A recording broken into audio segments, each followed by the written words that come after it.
Alors, les écrans, ils sont partout, c'est un fait. Et à la maison, disons-le franchement, ça peut vite tourner à la prise de tête quasi permanente. Mais, et si on pouvait transformer ces conflits en quelque chose de collaboratif? C'est exactement de ça qu'on va parler. La charte numérique familiale. On va décortiquer ça ensemble. On connaît tous la scène, non?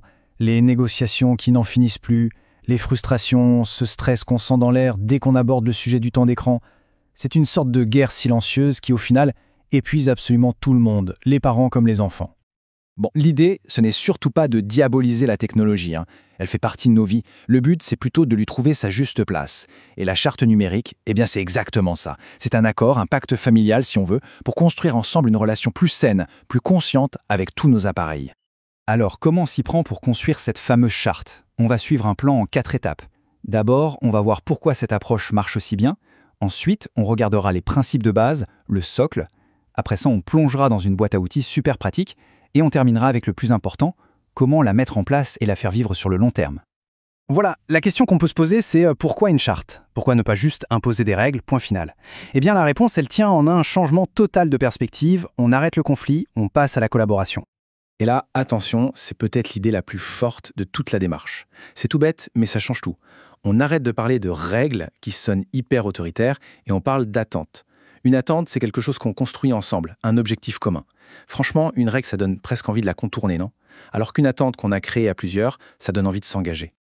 Ok, pour que cette collaboration ne soit pas juste une bonne idée qui dure 2 jours, il lui faut des fondations, du solide. Alors regardons ensemble quels sont les grands principes qui vont faire que cet accord va vraiment tenir la route. Alors ce processus, il repose sur 5 piliers.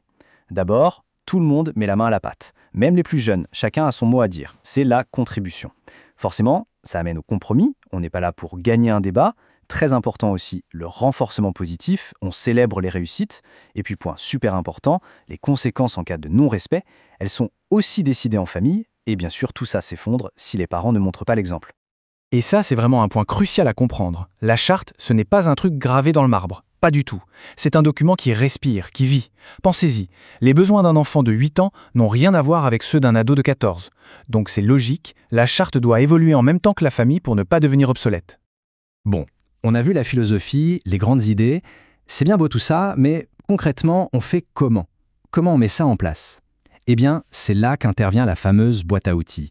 Un guide vraiment pas à pas. Alors, première étape, et elle est fondamentale, tout commence par les parents.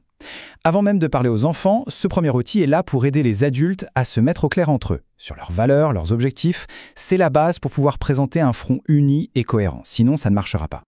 Après ça, on passe à une sorte d'introspection. Chacun de son côté, parents compris, remplit une petite fiche d'auto-évaluation.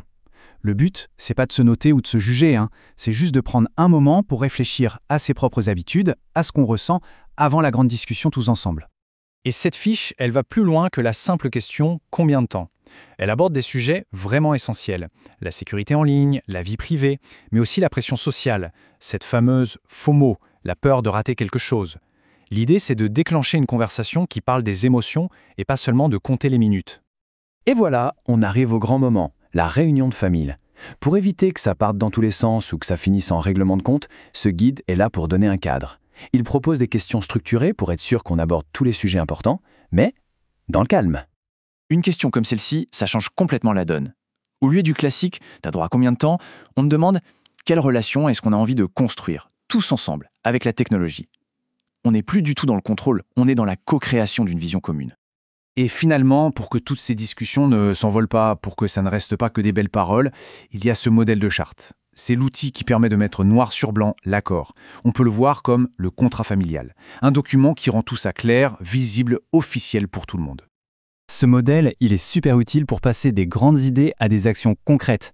On peut par exemple y définir des objectifs très clairs, trouver une petite règle en une phrase hyper facile à retenir pour tout le monde, et même prévoir un petit point chaque semaine pour voir où on en est.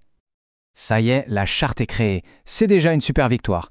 Mais le plus dur commence, d'une certaine manière. Le vrai défi, c'est de la faire exister au jour le jour. Alors comment on fait pour qu'elle dure?